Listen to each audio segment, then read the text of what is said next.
Good evening to all of our Forest community members this evening. I do hope you are well. We are not hoping for any technical difficulties, but please do bear with us if we encounter any this evening. I just want to ensure that we're all practicing some self-care this evening. So as communicated in the parent and carer communications, this amazing talk this evening, even though it will contain themes of self-harm, depression, anxiety and suicide ideation. So let's all please take care of ourselves this evening. Please do join us in our next webinar, which will be Tuesday the 12th of March, and that's focusing on Forest's approach to AI and how to use this responsibly to support learning, and that will be led by the academic team, but more information to follow on that. So without further ado, I would like to give a bit of a background about our speaker this evening, someone that I've known for a long time, someone that I respect in a multitude of ways, and I'm so excited to actually share his expertise and his lived experience with you this evening, of how much he can offer us to reflect on. So Dick Moore says, "Who suggested that being a parent is easy?" Dick Moore, the parent of 4 often errant children, a headmaster for almost 23 years, can you believe it, embarked upon a mission to discover more about what makes young people tick and what he could or should have done during challenging times. He has a passion for the mental and emotional health of well-being of young people, and we will be exploring how young people think, why adolescence is an especially vulnerable time, and what common issues can arise when the going gets tough. And finally, he will offer some tongue-in-cheek tips for parenthood. And I can actually highlight that he is funny, and we should give him credit for that. Dick has spoken at over 450 schools, universities, businesses and conferences, both in the UK and around the world. And I've heard him speak on many occasions. He is an instructor for mental health first aid, a speaker for the Charlie Waller Trust, amazing organisation. If you're not aware of it, please do look into it. There'll be details at the end regarding that trust. And he's attended an assist course in suicide intervention. He gave a TEDx talk in 2015 and a HEAD talk in 2018. He has also appeared on BBC Breakfast, BBC Radio 5 Live, various local BBC radio stations and ITN News with Mary Nightingale. So I've already got his autograph, and I'll be ready to sell it to make some money following this webinar. We are really lucky to have Dick Moore with us this evening. And as I've said on a serious note, please take care of yourselves.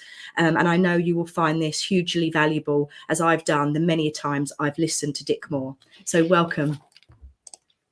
Thank you. Thank you very much. So no pressure then, Dasha. Blimey, I am quite old, I guess. But thank you very much for that fulsome introduction. And hello to everybody who might be joining us. And thank you for giving up your time. Yes, I have been a headmaster for 23 years. I was a housemaster, rugby coach, etc., etc. But I've also been a house husband, which was one of the most splendid jobs I've had. When my wife told me that I was becoming grumpy and unpredictable as a headmaster and I took early retirement, that was my next career step, house husbandry. And my wife got a job as a house mistress and a physics teacher in a posh girls' boarding school in Berkshire. So I became a house husband living in a boarding house surrounded by 65 teenage girls, which, having had 4 sons, was something of an education. We stayed at that school, which was actually great fun, for 4 years, moved up here to Wimbledon, which is where I'm speaking to you from this evening. And I've been doing, as I say, these talks, workshops to anybody who will listen for about the last 12 years or so. The title of my talk, "And How High Can You Fly with Broken Wings," was suggested to me when I was listening to the band Aerosmith singing their song called "Amazing." And this is a line in that song. And it made me think that actually today's young people have a very different sort of life than I had. The pressure that is on young people today is monumentally bigger than it was on me. We want our children, our students, to fly. They want to fly. They want to maximize whatever potential they have and reach heights, well, lofty heights. And sometimes when they try and fly really high, their wings will buckle and they may come crashing to earth. It's my belief that we, parents, schools, don't equip young people with wings strong enough to reach those lofty heights to which we all aspire. So this is a talk about how we can help them cope, how we can identify the issues they may encounter along the way.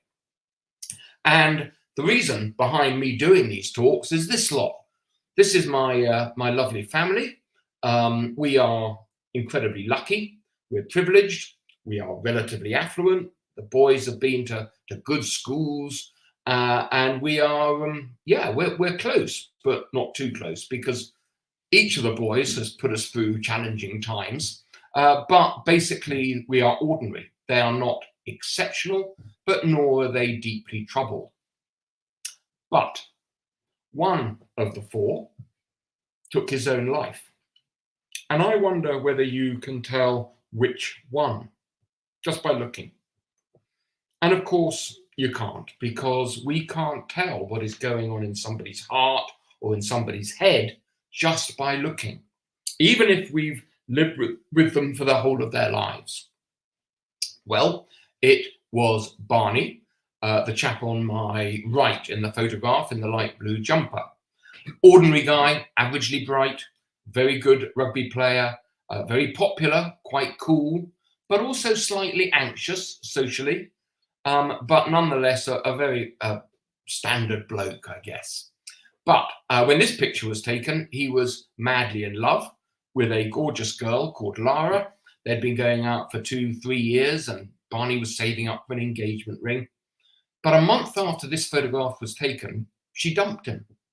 Now, I dare say many of us will be able to recall broken relationships that we've been victims of, and it really hurts. We sink into a pit of emotional pain, and we wallow there miserably until, as time passes, we climb out and we get on with life. Barney didn't take that last step because I think he felt that the only reason he was feeling so utterly desolate was because his girlfriend had gone. So rather than talk to mum, dad, brothers, friends, therapists, etc., I think he thought, I've just got to get her back. So he retreated into his hoodie, became dark, silent, obsessive, and it took 6 weeks for the penny to drop that Lara wasn't going to come back. And when the penny dropped, I think he felt he was going to be doomed to being in that black place forever, and that was untenable, and he killed himself. I can still visibly remember that sunny September afternoon when Sheena, my wife, and I were summoned to the school office. We lived on the campus, to be met by a policewoman and a policeman who broke the news to us that they'd found Barney. My first thought was, well, I'll go and follow suit. I'll go and join Barney, because life is going to be black and miserable forever. There's no chance of any joy or laughter ever again. So I'll go and check out with Barney. But then I thought, damn it, what could I have done differently as dad to have helped Barney make a different decision? Not obviously how I could have managed to get Lara back for him, but how could I have helped him respond to a really painful and difficult experience more positively and helpfully? So I went on a course, a mental health first aid course, and I found it so fascinating that I became an instructor. But I'm nothing else. I'm not a doctor, psychologist, psychiatrist, counselor, therapist. So that's my, if you like, my disclaimer for the evening. I also joined up with the Charlie Waller Trust that Mrs. Milton mentioned earlier. The trust is fantastic. Charlie was another very privileged young man, very successful, went to Radley, went to Durham, went into advertising, everything was great. But when he was 28, he became depressed. Now, Charlie didn't do depression. He was too cool. He was too strong. And he ended up taking his own life. if you are interested, do visit their website, because they really are a fantastic charity, and they're the people that facilitate me doing these talks. Okay, so I would like you, please, to place one of your children, all of your children, your whole family on this continuum. This is a line upon which we all sit every day of our lives, and you will be well aware that none of us sit on the extreme left, because frankly, that is where life would be perfect. And we all know that life, however good it may be, is not perfect. But if you have a child who is on the left-hand side, the left of center, that's a pretty good place to be.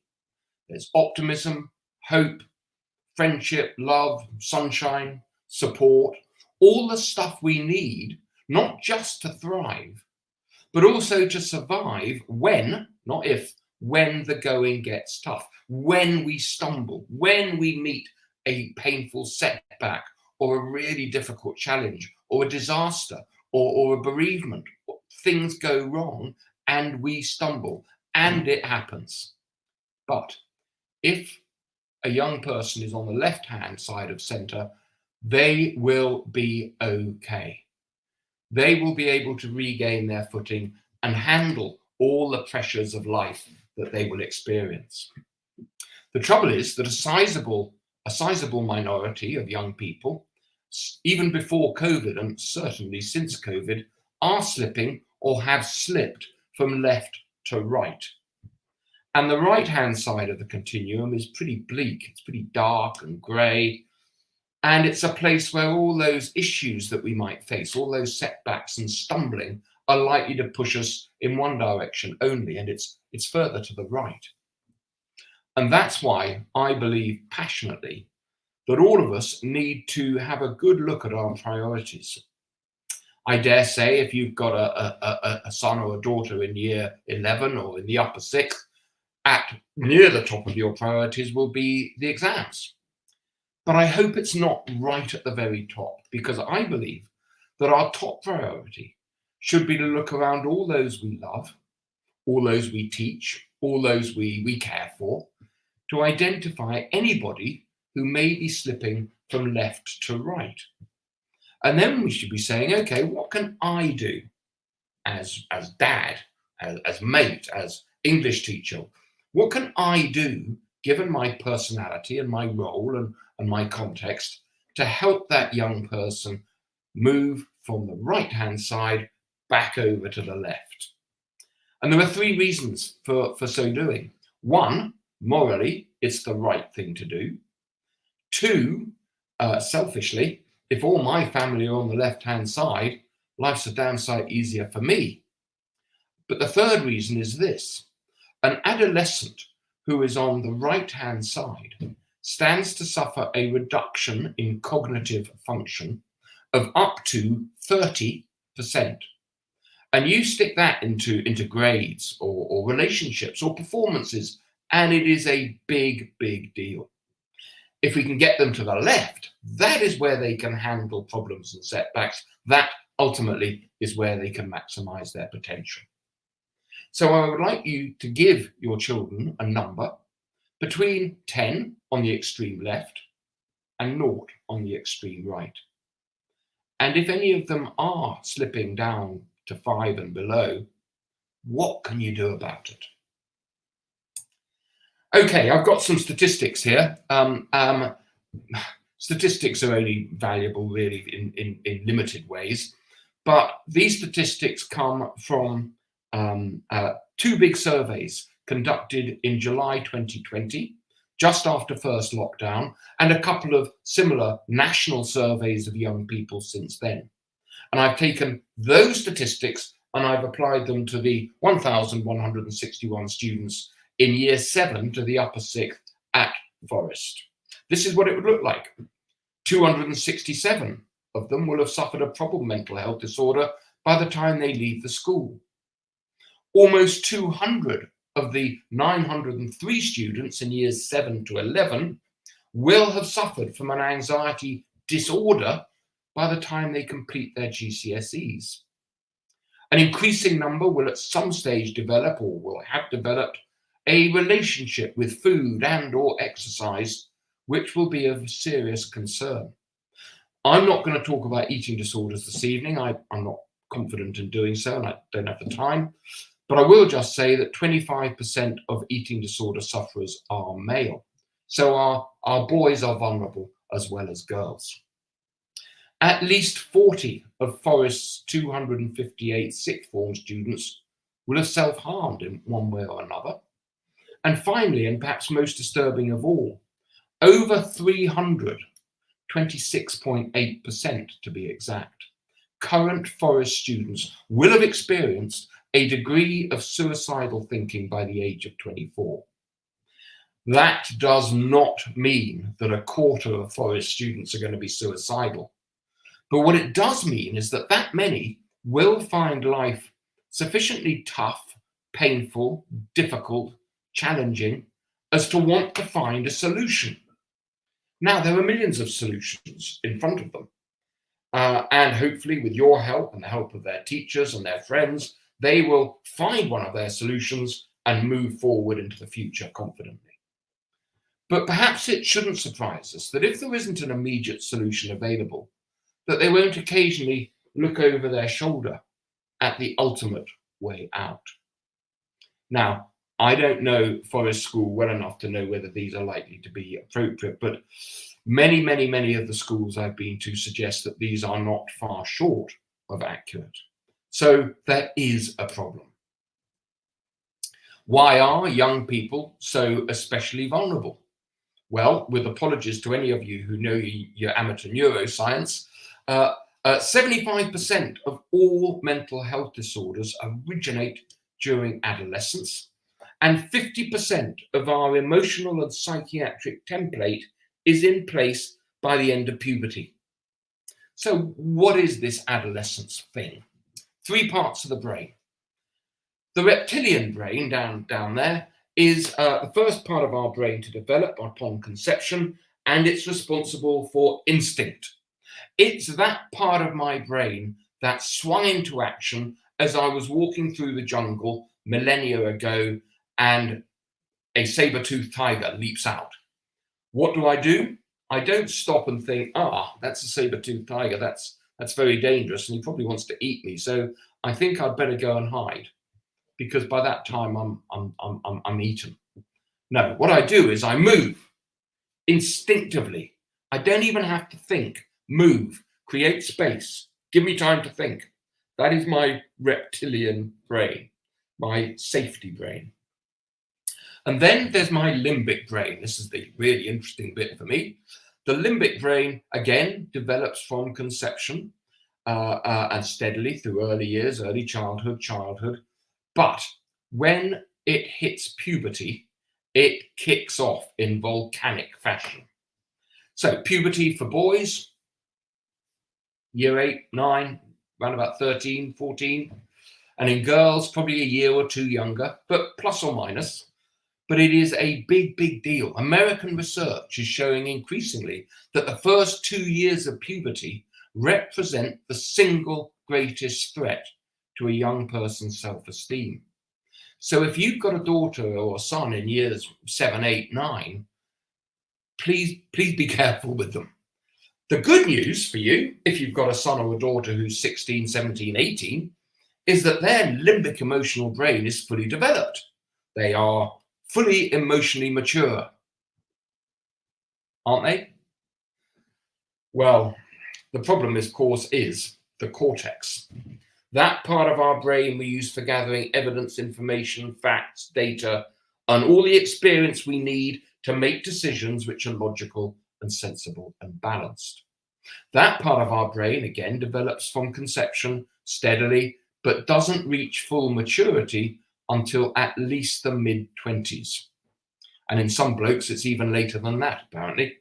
My wife would tell you 67. So what? The so what is this. Right the way through primary school, right the way through senior school, out of senior school and into college or university or gap year or job, and probably out of that, our limbic emotional brain is more dynamic and influential and powerful than our ability to think with clarity and wisdom. Yes, that is a gross generalization, but it is based on physiological fact.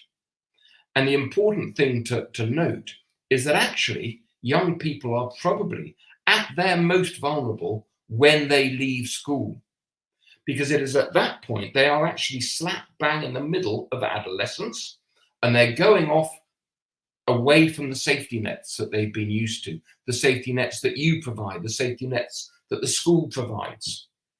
And that is when I believe they're most vulnerable. Now, there's a guy called Steve Peters. You may have read his book called The Chimp Paradox. It's an excellent book. In it, he describes the limbic emotional brain as one's chimp. Grab it, kill it, eat it, run away from it. Immediate emotional response. And he describes the cortex as one's human. And he says, as the human grows up, he or she needs to develop cunning strategies to regulate the behavior of the pesky chimp. And because the chimp is more powerful than our young human, that is a difficult task. And that is where we come in. Parents, teachers, we need to allow young people to experience high emotion. I can remember saying to various of my children, don't be angry, don't be angry. Or, no, don't be upset. And I now think back and think, what a stupid thing to say. We need them to experience that high emotion whilst we are on the scene. Sorry about that. As we're on the scene, not to stultify them, but to be there in case things go wrong. The balance is very, very hard. First video, please. Between childhood and adulthood, our hormones kickstart a phase of significant change. And while the physical changes of adolescence may be obvious, less visible are changes that these hormones trigger in our brains, which might just be responsible for turning our teenage years into a bit of a roller coaster. Throughout our lives, our brains undergo a process called neural pruning. The synapses through which our neurons communicate are either lost or strengthened, depending on how much we use them. Well-used synapses grow strong, while the weaker ones fade away. It's this process that makes us capable of faster, clearer, and more complex thought as we grow up. But, crucially, pruning happens at different rates in different areas of the brain. By the time we're adolescents, the neural networks that communicate emotion, risk and reward are well developed, while others, which may help us to plan, prioritise, think logically and moderate our social behaviour, are yet to mature. So, a potential mismatch between our emotion and our judgment arises just as our emotional and social worlds are becoming more complex, making an increase in social anxiety quite normal at this time. Researchers at the University of Oxford want to know how this might affect our behaviour as we progress through our teenage years. In a recent study, they focused on the social worries many of us feel as adolescents. When presented with photographs of ambiguous social scenes and asked to imagine themselves in the picture, anxious younger teens were more likely than others to perceive negativity. But while these heightened emotions and the struggle to control them can make adolescence a difficult time for some, it's also a golden time for learning and growth. The adolescent brain is particularly agile and flexible, and as such, it's especially open to new opportunities, new technologies, and new experiences. So while our teenage years may feel pretty weird, they're also pretty wonderful. To explore how your brain develops, visit www.oxford. Thank you. This is a model that I put together about 3 weeks after Barney died, in an effort to help me understand what on earth had gone wrong. I'm going to populate this model with Barney, but I would like you, please, to populate it with yourself, not with one of your children, but with yourself. So day one, up on the top left there, Barney was conceived, got his DNA, the template for the person he was going to become. And then we go down to the bottom left, billions of life experiences.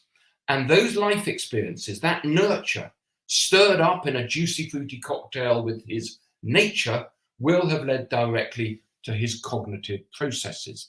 Not obviously the content of his thoughts, but the way those thoughts will have processed, and his cognition will have directly affected his emotions and vice versa. I wonder whether you have ever had a trigger moment, a moment of such magnitude that it will prove to have had a profound effect upon you, not just at the time, but on the person you have become today. Think for a moment of the very, very best moment of your life, the most wonderful moment. What happened? How did that make you feel physically? How did you behave on that awesome day? And then, less comfortably, what was the very worst moment of your life? And how did that impact your emotions? How did that make you feel physically? How did you behave on that terrible occasion? I think the worst trigger moment in Barney's short but highly privileged life was being dumped by Lara, his girlfriend. And I think what happened was that his brain went into overdrive. He completely bypassed his cognitive thinking, his logic. His limbic brain was all over the place, smashed into his emotions, made him feel physically awful, and certainly changed his behavior. So what? I'm pretty sure that everybody listening in this evening will have been on that right-hand side. Emotional ecstasy, hopefully, but also possibly emotional agony. So how come we're all here and Barney isn't? My theory is this. I think when Barney found himself in the dark on the right-hand side, in that deep, dark place, he thought to himself, there is only one reason I'm here, and that's because my girlfriend's gone. So rather than talk to anybody else, I just need to focus on getting her back. And when he realized that she wasn't going to come back, I think he felt he was going to be stuck in that deep, dark place forever. And that was untenable. And what he wouldn't do, or couldn't do, or certainly didn't do, was to engage with anybody who would have been so willing to help him re-engage his logical brain. Yes, it's a horrible situation. It is very painful. It's not going to go away tomorrow, but it will not last forever. But Barney didn't want to talk to anybody.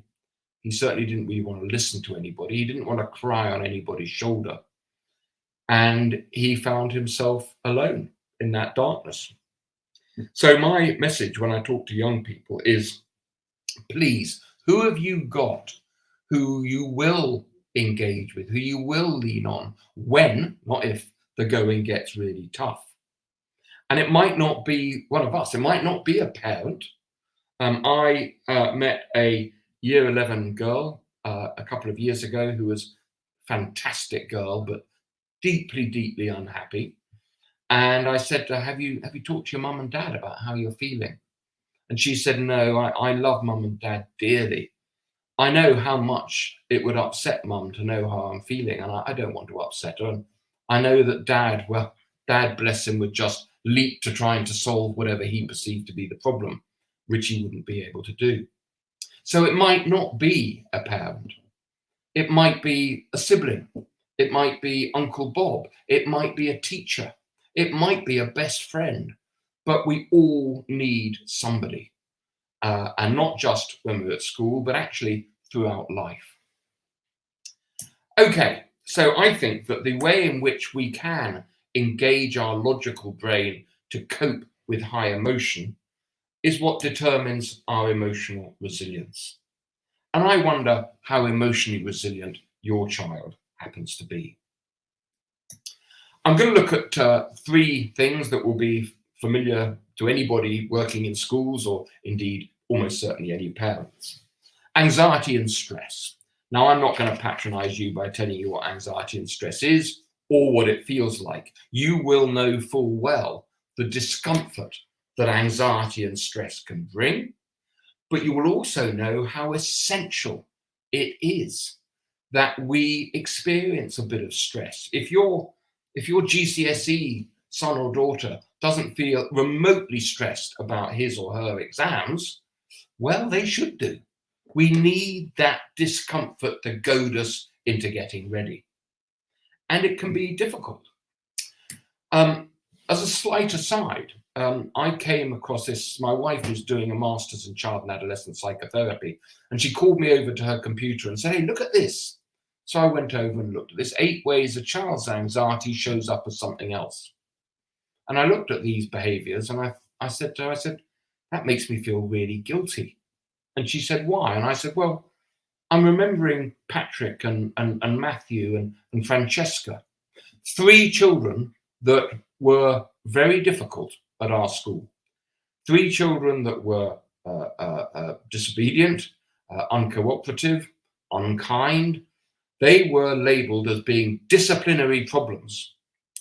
And I said to her, but I can now, this many years ahead, look back and I can see that those 3 young people were anxious. They were frightened.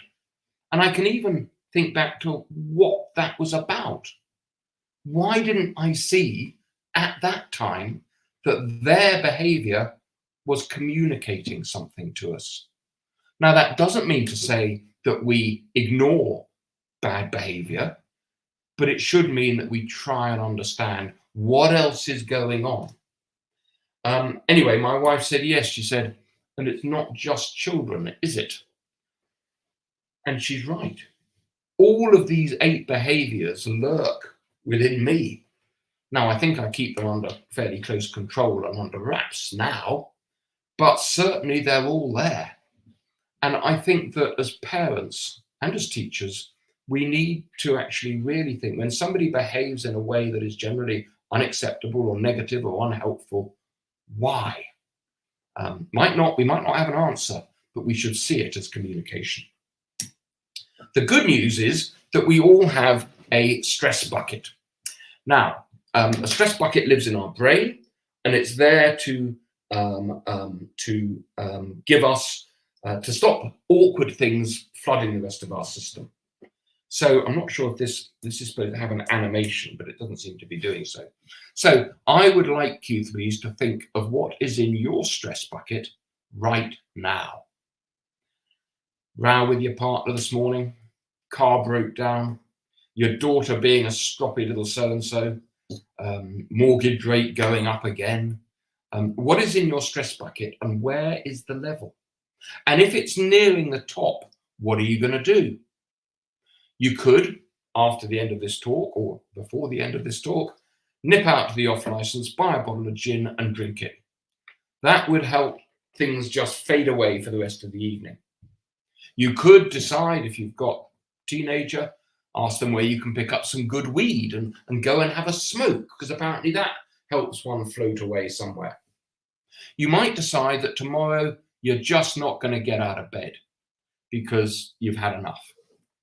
You might even decide that actually it's better to hurt yourself in some way because you need the distraction of physical pain to take away from the emotional stress.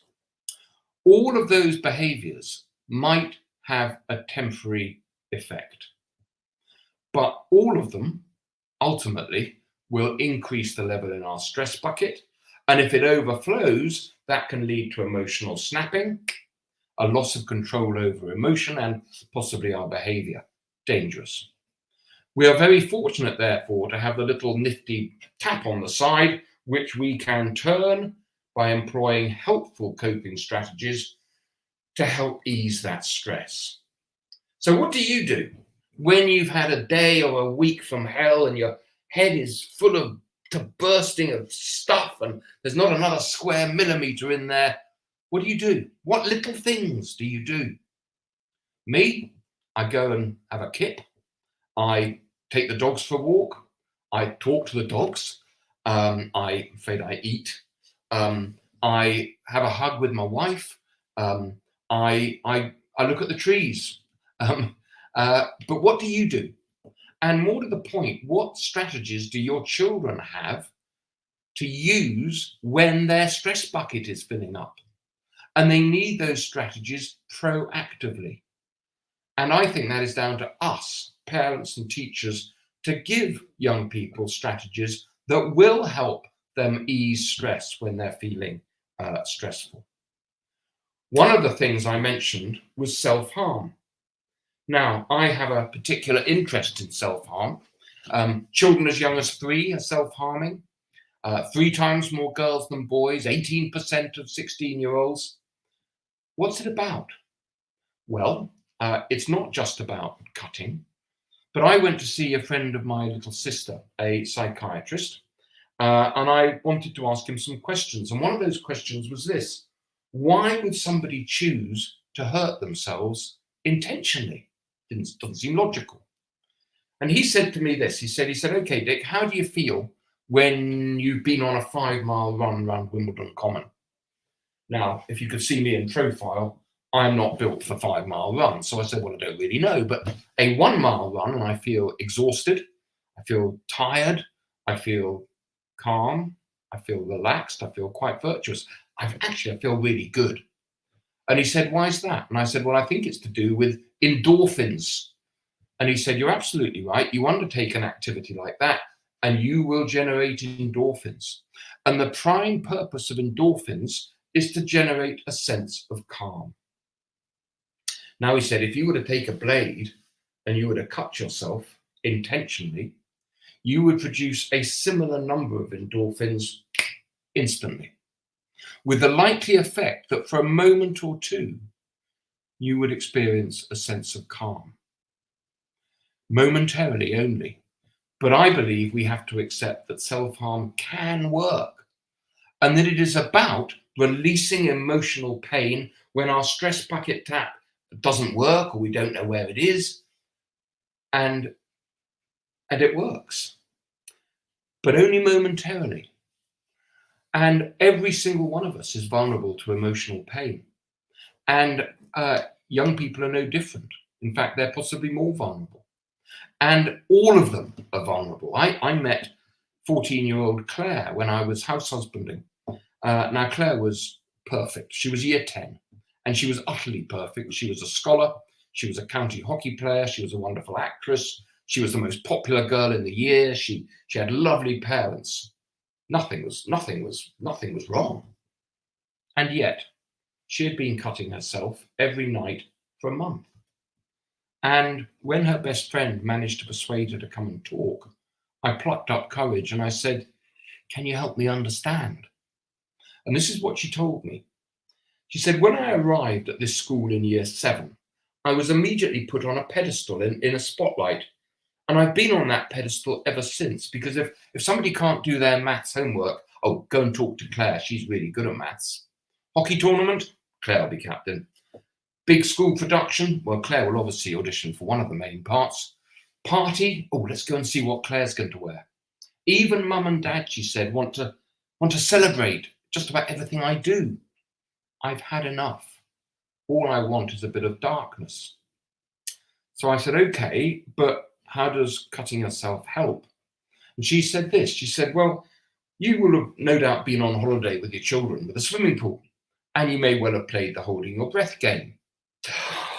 And you jump in and you go under and you hold your breath and you start counting. And as you count, your lungs tighten up and your chest starts to burn, and eventually you have to surface. And you take that lovely deep breath of release and relief. That's what it's like. Then I can go to sleep. But in the morning I wake up, and apart from stinging like blazes, I'm so disgusted with what I've done that it all starts over again. Nobody would have identified Claire's emotional pain. And it took her courage and the resilience of a friend to encourage her to come and talk, to begin to find alternatives to that destructive behavior. Next video, please, Natasha.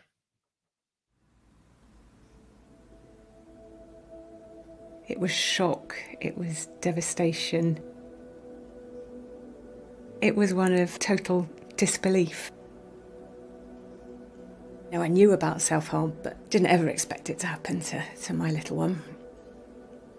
And I just put my arm around her and I said, it might help if you talk to me and we try and find, some way of helping you get through this.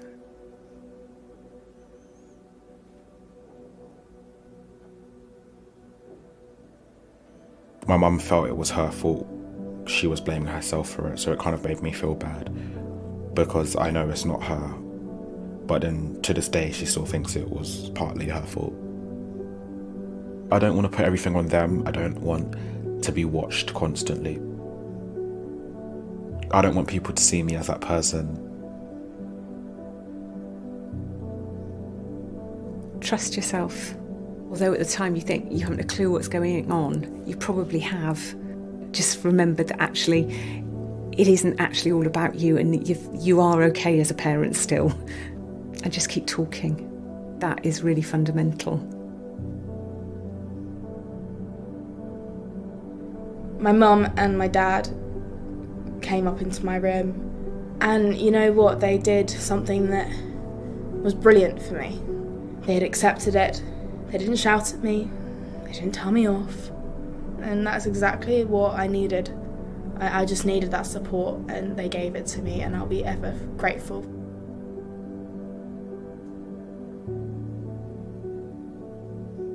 I think it's really important to have the trust, because if they don't trust you, then they're not going to be open with you. Everything's going to be secret. And then when you know the problems, you get the professional help. It's important to get the professional help.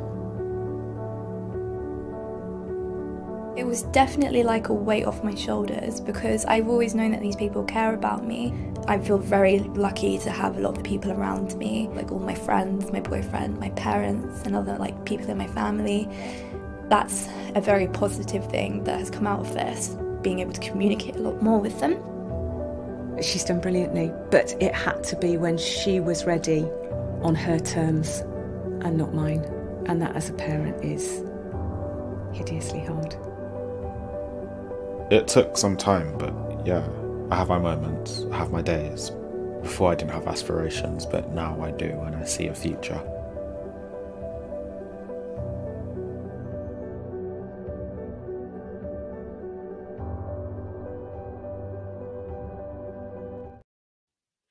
Okay, depression.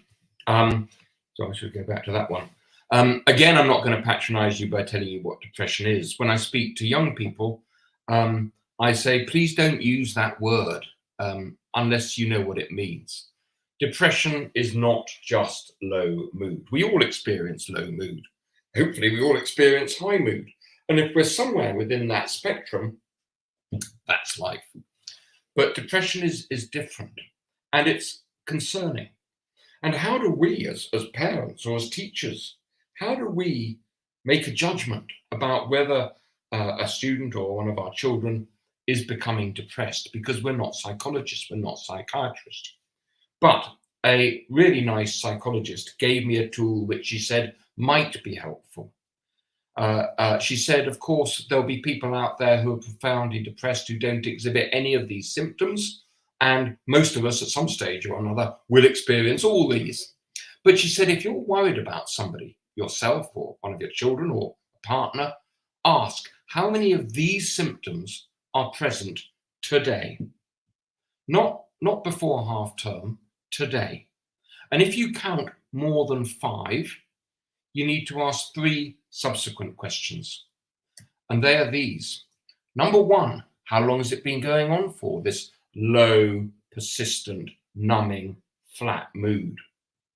And if your answer is, well, certainly a couple of weeks, just a couple of weeks, tick that box. Open the second box. How distressed is he? Has there been a change? Is it your opinion that he's, just been a bit fed up being dropped from the team or struggling with his maths? No, has there been a change in his demeanour, in his mood? Is he, in your judgment, now quite profoundly unhappy? And if the answer is yes, tick the box. Open the third and final box. How disabling, how debilitating has this mood become? Is he no longer enjoying the things he used to love doing? His sport, his drama? Is he more distant even from his mates? Is he even more monosyllabic and irritable than he usually is?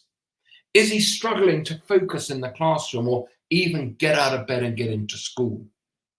And if you have 3 ticks in those boxes, what are you going to do? You could say, well, he's of that age, I'll just ignore it. Or you could say, well, I'll check back in a few weeks, see if he's still there. Or you could say, well, of course, I would get in touch with somebody and talk to somebody, but he'd kill me if I say to anybody anything at school. Please don't do any of those three things. Please pick up the phone to his tutor or his head of year or whoever it is at school that you feel you can talk to. Get their opinion. They will have had thousands of young people in similar situations, and they see your son or your daughter for almost as long as you do, and they will have a view. And if their view coincides in any way with yours, pick up the phone to your GP. Now, there is a very wonderful video called Black Dog Depression. It's one of two videos that I'm not going to be able to show because time is short. But I know that if you ask Mrs. Milton, that she will send you the links. But perhaps we could just see the first couple of frames. I had a black dog. His name was Depression. Whenever the black dog made an appearance, I felt empty and life just seemed to slow down. He could surprise me with a visit for no reason or occasion. The black dog made me look and feel older than my years. When the rest of the world seemed to be enjoying life, I could only see it through the black dog. Activities that usually brought me pleasure suddenly ceased to. He liked to ruin my appetite. Thank you. Okay. Whoops, sorry, going too fast here. I think that is the best insight into depression that I know of, and it applies equally to somebody aged 5 or 105. And I really recommend it to you. Now, I've got 10 top tips. Now, these are things, I don't want to appear patronizing. Please be assured that there's only one of these, only the top one there, that I have not been guilty of. The rest, I not only have been guilty of, but I'm still guilty of. So it's very much a case of perhaps thinking of doing as I suggest rather than doing as I actually do. Anyway, communicate with the school. In fact, communicate with anyone with whom your son or daughter has a positive relationship. But that communication with school is absolutely critical. Number 2, listen to your son or daughter, even if, when he or she doesn't listen to you. I can remember picking up one of my children from school and they jumped in the front seat. It was a Friday. And I said, hello, Dom, have you had a good day? All right. What have you been up to? Not much. Oh, well, what have you got to look forward to next week? Oh, Dad, stop asking questions. So what did I do? I wound down the window, I turned the radio up, and I thought, well, if he doesn't want to talk to me, I won't talk to him. Persevere. Continue to listen if you possibly can. Number 3, try to avoid judging. I am fearfully judgmental of my children. One of them comes to me with a problem, or they're upset or angry or in trouble, and it's as if somebody splits me open with a razor, so all my own emotions go blur and make everything worse. I have always found it easier, I'm ashamed to say, to pick rather than praise. Research shows very clearly that negative remarks have 3 times the impact as positive remarks of the same weight. We need to make more of an effort to praise. Number 4, accept your son or daughter for the person he or she is. Just be careful with aspirations. We all have aspirations for our children, and that's right and proper that we should do so. But just every so often, it can be a little bit dangerous. Go and watch a hockey match or a rugby match, but don't watch the kids. Watch the other parents, and you will see those who are marching up and down, living their own rather probably unsuccessful youth through their children. I very much wanted one of our boys to go to Emmanuel College, Cambridge. Fantastic college, fantastic university. My wife asked me one day why. Why was it particularly I wanted him to go to Emmanuel College?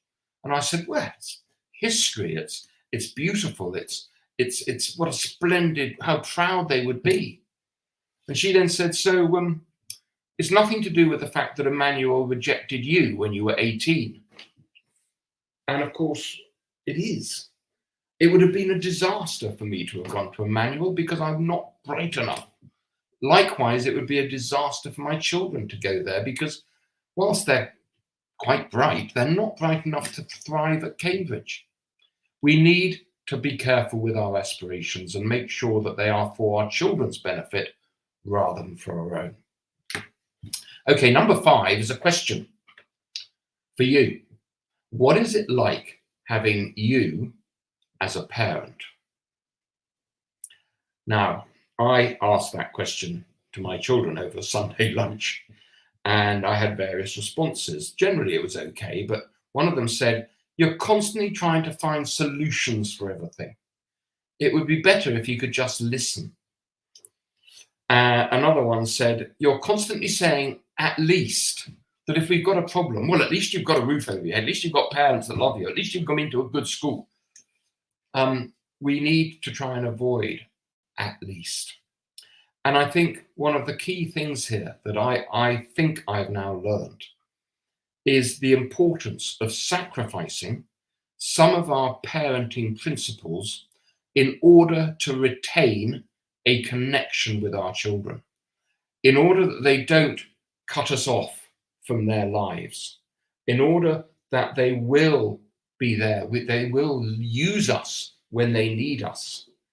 Retaining connection, I believe, is crucial, especially when the dark times arise. There is a wonderful little film by Brené Brown, American psychologist, which is about the difference between sympathy and empathy. Again, Mrs. Milton will give you the link should you want it. I can really recommend it. But for now, we're going to move onwards. Always, always, please, always take dark thoughts seriously. We might think that our daughter or our son is being melodramatic or manipulative, and we may well be right, but we must still take any suggestion of harm or suicide seriously. And we need, as parents, I'm afraid, to remain vigilant all the time. And more than that, we need to model emotional honesty. The fact that we will show our emotions to our children, under control, hopefully. But, well, here's a question. If there are any dads out there, have you cried in front of your children? Would you? Would you be able to? I think being emotionally honest with our children is really, really important. Some facts. Upsetting facts. Suicide is the leading cause of death in young people aged 10 to 34 in the UK. 200 school children die by suicide every year, 75% of whom are boys or young men. The suicide rate for 15 to 19-year-olds between 2010 and 2021 increased by 35%. The suicide rate for girls under the age of 20 is the highest since records began. And finally, and it's very difficult to believe this, but 7% of 17-year-olds have made some sort of suicide attempt. Worrying facts. I'm going to recommend just one course of action should you be deeply concerned. In addition, obviously, to talking to school. But Papyrus, if you haven't come across them, they are the most wonderful charity which aims to reduce young suicide. And their Hopeline, numbers shown here, is fantastic.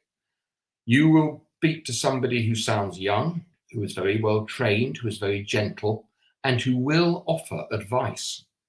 I phoned them on a couple of occasions when I've been trying to help a young person, and they have been invaluable.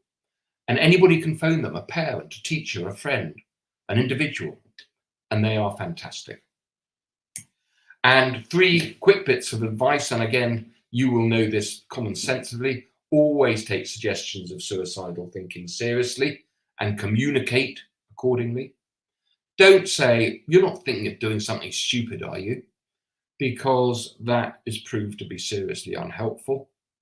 And finally, try to remain calm. Try to listen compassionately and without interrupting. And as I say, model emotional honesty. If what you're hearing makes you upset, fair enough. Okay, number 7, focus on what is really, really important. Now, A-levels are important. GCSEs are important. Other things are important. But I would suggest to you that there are 5 skills that are more important than any academic subject. I would like you, please, to cast your mind back to when you were 16 years old. Not that far back, but 16 again. And I want you to give yourself a mark out of 5 for each of these 5 segments. And I want you to be ridiculously, absurdly generous. I want you to give yourself 5 out of 5 if you possibly can. So, first, how self-aware were you age 16? How well did you recognize your strengths and your weaknesses? How your emotions worked? What you valued and perhaps what you didn't value? Not how good were you, but just how well did you know yourself? Give yourself 5 out of 5 as a starter. Second, how socially aware were you? If you got off the bus and there was a woman selling the big issue, would you ever have stopped to think, I wonder what life's like for her? Did you have any empathy? Third, when you were 16, I'm sure you will have been through some tumultuous emotional moments, being dumped by a boyfriend or failing an exam or whatever it happens to be. And you might well have been very upset and angry and worried and frightened. But could you continue to function? Or did those pesky emotions blow you away?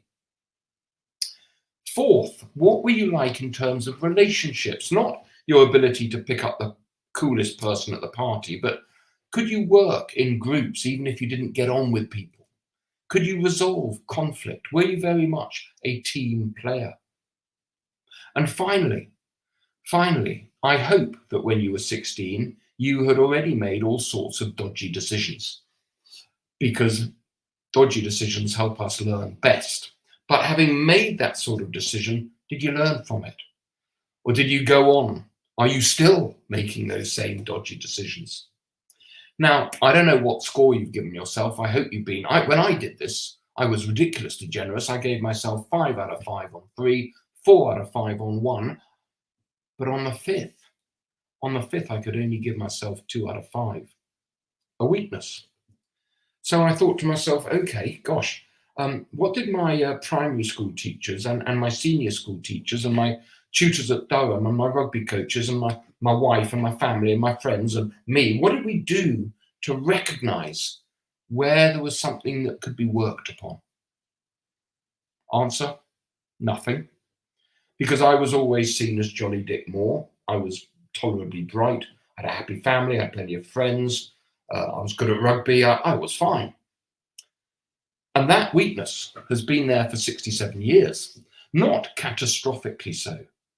But here's the thing, I believe that if between the school and you can develop strengths in your children in all 5 of these segments, you will be equipping them better to deal with the slings and arrows that they will face in life better than any number of 9s or A stars. Next one, please don't let your son or daughter believe you'll define him or her by their grades. I met another girl last year who said, I'm so worried about my exams, I'm so stressed because I know mum and dad will ultimately define me by how I do. I found that really quite deeply upsetting.